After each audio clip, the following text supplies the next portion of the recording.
Welcome viewers. Tasty கடாய் சேனலுக்கு உங்களை அன்புடன் வரவேற்கிறேன். இன்றைக்கி ஸ்பெஷல் என்னன்னாக்கா மேங்கோ மலாய் ஐஸ்கிரீம். வீட்டில் இருக்கிற பொருட்களை வச்சே ரொம்ப சிம்பிளான மெத்தடில் நம்ம கடையில் கிடைக்கிறத விட சூப்பரான ஐஸ்கிரீம் வீட்டில் செய்யலாம். அதை எப்படி செய்கிறதுன்னு இதில் சொல்லி கொடுத்த பிரகாரம் நீங்களும் செஞ்சு பாருங்கள். கண்டிப்பாக உங்களுக்கு ரொம்ப பிடிக்கும். செஞ்சு பார்த்துட்டு எனக்கு எப்படி இருந்ததுன்னு கமெண்ட் பண்ணுங்கள், லைக் பண்ணுங்கள், ஷேர் பண்ணுங்கள், சப்ஸ்கிரைப் பண்ண மறந்துடாதீங்க. பெல் பட்டனை ப்ரெஸ் பண்ணுங்கள். அப்போ தான் உங்களுக்கு நோட்டிஃபிகேஷன் அடுத்த ரெசிபியோடது ஃபஸ்ட்டு வந்து சேரும். பாருங்கள் எவ்வளோ அருமையாக இருக்குது பாருங்கள். கேக் மாதிரி கட் பண்ணியிருக்கேன். கிறிஸ்டல்ஸ் எல்லாம் இல்லாமல் அருமையான அப்படி க்ரீமி ஐஸ்கிரீம் வந்து நமக்கு இந்த மாதிரி செய்யலாம். வாங்க எப்படி செய்யலான்னு பார்க்கலாம். இந்த மேங்கோ மலாயி ஐஸ்கிரீம், இதுக்கு ஒரு கப் அளவுக்கு ஃபுல் ஃபேட் மில்க் எடுத்து காய்ச்சி வச்சுருக்கேன். அதுதான் மேலே இருக்க அந்த பால் ஆடையோடு சேர்ந்து இருக்குது. காய்ச்சினதுனால அந்த ஆடையெல்லாம் மேலே வந்துருச்சு. அந்த பால் எடுத்து நான் ஒரு கப் அளவு எடுத்து ஒரு பேனில் வச்சு அதை ஸ்டவ்வில் வச்சு கொஞ்சம் சூடு பண்ணுங்கள். நம்ம அது ஒரு பக்கம் வச்சு நல்லா சூடாகிக்கிட்டு இருக்கணும். அடுத்து உள்ளதெல்லாம் நம்ம ரெடி பண்ணலாம். கொஞ்சம் இந்த மாதிரி சூடு பண்ணும்போது கொஞ்சம் கலந்து விட்டுருங்க. ஏன்னா அந்த ஆடையெல்லாம் இருக்கிறதுனால கீழே போய் டெபாசிட் ஆகிரும், அது பிடிச்சிக்கும். அதனால் கொஞ்சம் நல்லா கலந்து விட்டுட்டு அடுத்து அதை சிம்மில் வச்சுருங்க. அது கொதிக்கட்டும்.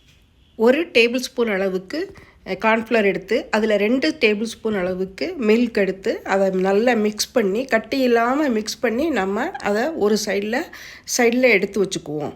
ஒரு சைடில் பால் கொதிச்சிட்ருக்கு. இப்போ நம்ம அதுக்கு மலாய் நம்ம ரெடி பண்ண போகிறோம். அதுக்கு தான் இதெல்லாம் இன்க்ரீடியன்ட்ஸ் ரெடி பண்ணுவோம். இதில் அரை கப் அளவுக்கு மில்க் பவுடர் எடுத்திருக்கேன். இந்த மில்க் பவுடரில் நம்ம 1/4 கப் அளவுக்கு பால் எடுத்து, இது வந்து காய்ச்சி ஆற வச்ச பால் தான் நான் இதில் ஆட் பண்ணியிருக்கேன். இதையும் கட்டி இல்லாமல் நல்லா கலந்து விட்டு நல்லா மிக்ஸ் பண்ணி எடுத்துக்கலாம். இப்போ நம்ம பால் பாருங்கள், சிம்மில் வச்சுருந்தோம். நல்லா கொதித்து கொஞ்சம் சுண்டி வந்துருச்சு. நல்லா அப்படியே வத்திருச்சு பாருங்கள். பால் வற்றி நல்லா கொஞ்சம் ஃபுல் ஃபேட் மில்க்குங்கிறதுனால அந்த பால் ஆடையெல்லாம் சேர்ந்து நல்லா கொதித்து கெட்டியாக வந்துருச்சு. இந்த சமயத்தில் நம்ம இது ஐஸ்கிரீமுக்கு தேவையான அளவு நம்ம சுகர் சேர்க்குறோம். 6 டேபிள் ஸ்பூன் அளவுக்கு நான் போட்டிருக்கேன். உங்களுக்கு இது வந்து மீடியம் தான் இருக்கும். உங்களுக்கு தேவைன்னா கூட 2 ஸ்பூன் கூட நீங்கள் சேர்த்துக்கலாம். நான் இது வந்து ரொம்ப ஸ்வீட் வேணான்னு நான் 6 டேபிள் ஸ்பூன் சேர்த்துருக்கேன். இப்போ இதை சேர்த்து பாலோடு மிக்ஸ் பண்ணும்போது இந்த சுகர் நல்லா மெல்ட் ஆகி இந்த பாலோடு சேர்ந்து கலந்து வரும் பாருங்களேன். அப்போ ஒரு மாதிரி நல்ல ஒரு டெக்ஸ்சர் கிடைக்கும். பால்லே உங்களுக்கு வித்தியாசமான ஒரு இது கிடைக்கும். அந்த டைமில் நம்ம இப்போ இந்த கார்ன்ஃப்ளவர் கலந்து வச்சுருந்தோம் இல்லையா, அதை வந்து நல்ல ஒரு தடவை கலந்து விட்டுட்டு ஊற்றுங்க. இல்லைன்னா அது அடியில் டெபாசிட் ஆகிருக்கும், அதில் வராது. அதனால் கலந்து விட்டுட்டு ஊற்றிட்டு இருக்கும்போதே இந்த மாதிரி ஒரு சைடில் நம்ம ஊற்றிக்கிட்டே இருக்கணும், ஒரு சைடில் கலந்து விட்டுட்டே இருக்கணும். இப்போ அடுத்து அதை கலந்ததுக்கப்புறம் இந்த மில்க் பவுடர் மிக்ஸ் பண்ணி வச்சுருந்தோம் இல்லையா, அதையும் ஆட் பண்ணியிருக்கோம். ஆட் பண்ணிவிட்டு இப்போ இது ரெண்டையும் சேர்த்து நல்லா இந்த ஃப்ளேம் வந்து கொஞ்சம் மீடியம் வச்சுட்டு இதில் வந்து நல்லா கலந்து விட்டுட்டே இருக்கணும். கலந்து விட்டுட்டு இருக்கும்போது நல்லா கெட்டியாகும். ரொம்ப கெட்டியாகக்கூடாது, ஓரளவுக்கு கெட்டியாகும். ஏன்னா இதை நம்ம கூல் பண்ணும்போது இன்னும் கெட்டியாயிரும். இப்போ பாருங்களேன், இந்த இதில் கோட் ஆகுது பாருங்கள், நம்ம ஸ்பேட்டுலால் இப்படி எடுக்கும்போது அந்த அளவுக்கு வந்த உடனேயே இதை எடுத்து ஆற வச்சிடலாம். இப்போ இதுக்கு மேங்கோ ஐஸ்கிரீம் இல்லையா, அதுக்கு ஒரு கப் அளவுக்கு மேங்கோ பல்ப், அதாவது மாம்பழத்தை நல்லா மிக்சியில் போட்டு பல்ப் எடுத்து வச்சுருக்கேன். இப்போ இதில் வந்து இந்த இதை ஆற வச்சுட்டோம். நம்முடைய மலாயி ஆற வச்சாச்சு, அது எடுத்துகிட்டு வந்தாச்சு. இப்போ இந்த மேங்கோ பல்ப் இருக்கு இல்லையா, அதை மிக்சி ஜாரில் சேர்த்துருக்கோம். அதோட இந்த நம்ம ரெடி பண்ணி வச்சுருக்க மலாயி இதையும் நம்ம ஆட் பண்ணியிருக்கோம். ஆட் பண்ணிவிட்டு இதை நல்லா மிக்சியில் அடித்து கொண்டு வந்துடுங்க. ரெண்டும் சேர்த்து மிக்ஸ் ஆகி நல்ல ஒரு க்ரீமி டெக்ஸ்சருக்கு வந்துடும். பாருங்களேன் எவ்வளோ அருமையாக இருக்குதுன்னு.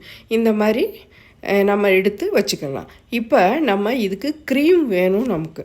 இது அமுல் ஃப்ரெஷ் க்ரீம் நான் எடுத்திருக்கேன். இதை வந்து ஒரு கப்பளவு எடுத்து நான் இந்த பவுலில் சேர்த்துருக்கேன். இப்போ நம்ம இதை ஹேண்ட் விஸ்க் வச்சும் செய்யலாம். நான் எலக்ட்ரிக் பீட்டர் இருக்கிறதுனால நான் எலக்ட்ரிக் பீட்டர் வச்சு ஒரு 5 மினிட்ஸ்க்கு நல்லா இதை விஸ்க் பண்ணி விடுறேன். இதை மிக்சியில் போட்டிங்கன்னாக்கா அது வந்து ஒரு மாதிரி வெண்ணெய் மாதிரி திரண்டு வந்துடும். அதனால் ஹேண்ட் விஸ்கில் தான் இதை வந்து நம்ம மிக்ஸ் பண்ணணும். இல்லைன்னா எலக்ட்ரிக் பீட்டர் இருந்ததுன்னா பண்ணிடுங்க. இதில் கொஞ்சமாக ஒரு 5 டீஸ்பூன் அளவுக்கு நான் எடுத்து வச்சுருக்கேன் டெக்கரேஷனுக்காக. இப்போ இதை நம்ம மாம்பழம் அந்த மலாய் எல்லாம் சேர்த்து மிக்ஸ் பண்ணி வச்சுருந்தோம் இல்லையா மிக்சியில், அதை வந்து இந்த க்ரீம் கூட சேர்த்தாச்சு. சேர்த்துட்டு இப்போ நல்லா விஸ்க் பண்ணி விடணும். இந்த எலக்ட்ரிக் பீட்டர் வச்சு நல்லா பீட் பண்ணுங்க. பீட் பண்ணிட்டீங்கன்னா நல்லா இந்த மாம்பழம் மிக்சரும் இந்த ஃப்ரெஷ் க்ரீமும் சேர்ந்து நல்லா மிக்ஸ் ஆகி வந்துடும். இப்போ பாருங்கள் எவ்வளோ அருமையாக இருக்கிறது பார்க்குறதுக்கே. இப்போ இதில் வந்து நம்ம கொஞ்சம் கொஞ்சம் குட்டி குட்டி பீசஸ் வந்து மாம்பழம் நறுக்கி வச்சுருக்கேன். அந்த மாம்பழத்தை இதில் மிக்ஸ் பண்ணுறோம். இப்போ வந்து விஸ்கோ எதுவும் யூஸ் பண்ணக்கூடாது. இதை வந்து நம்ம ஸ்பேட்டுலா இல்லை ஸ்பூன் வச்சு நல்லா இதை கலந்து விட்டுருங்க உள்ளே எல்லாம் மிக்ஸ் ஆகிற லெவலுக்கு. இதுக்கு நான் ஒரு சின்ன ஐஸ்கிரீம் பாக்ஸ் தான் நான் எடுத்திருக்கேன். சாதாரணமாக நம்ம கடையில் கிடைக்கிறது. அந்த பாக்ஸில் நான் உள்ளே வந்து பட்டர் பேப்பர் போட்டு வச்சுருக்கேன். ஏன்னா நான் அந்த ஐஸ்கிரீமை ஸ்கூப் வச்சு எடுக்க போகிறதில்ல, கட் பண்ணி காமிச்சேன் பார்த்தீங்களா, அது மாதிரி அந்த மாம்பழ கேக்கை வந்து வெளியில் எடுக்கணும். ஐஸ்கிரீமை வெளியில் எடுக்கிறதுக்காக நான் இந்த மாதிரி போட்டு வச்சுருக்கேன். இப்போ நம்ம அந்த மாம்பழ மிக்சர் எல்லாத்தையும் மலாயி எல்லாம் சேர்த்து உள்ளே இது ட்ரான்ஸ்ஃபர் பண்ணியாச்சு. இப்போ இந்த நான் எடுத்து வச்சுருந்த மேலே இது க்ரீம் எடுத்து வச்சுருந்தேன் இல்லையா, அதை வந்து மேலாப்பில் இந்த மாதிரி போட்டு நீங்கள் வந்து ஒரு குச்சி வச்சு இந்த மாதிரி கலந்து விட்ருங்க. மேலே சும்மா அப்படி கலந்து விட்டிங்கனாக்கா கொஞ்சம் மஞ்சளும் வெள்ளையுமா கொஞ்சம் டிசைன் மாதிரி இருக்கும். இது இல்லைன்னாலும் பரவாயில்ல, இது செய்ய தேவையில்லை. அதுக்கு மேலே நான் இன்னும் கொஞ்சம் குட்டி குட்டி பீசஸ் மேங்கோ எடுத்து வச்சுருக்கேன். இதை இந்த மாதிரி மேலே டெக்கரேஷனுக்காக நான் அடுக்கி விட்டுறேன் எல்லாத்தையும். இந்த மாதிரி இதெல்லாம் வந்து நமக்கு சும்மா ஒரு டெக்கரேட்டிவ் ஐட்டம்ஸ் தான்.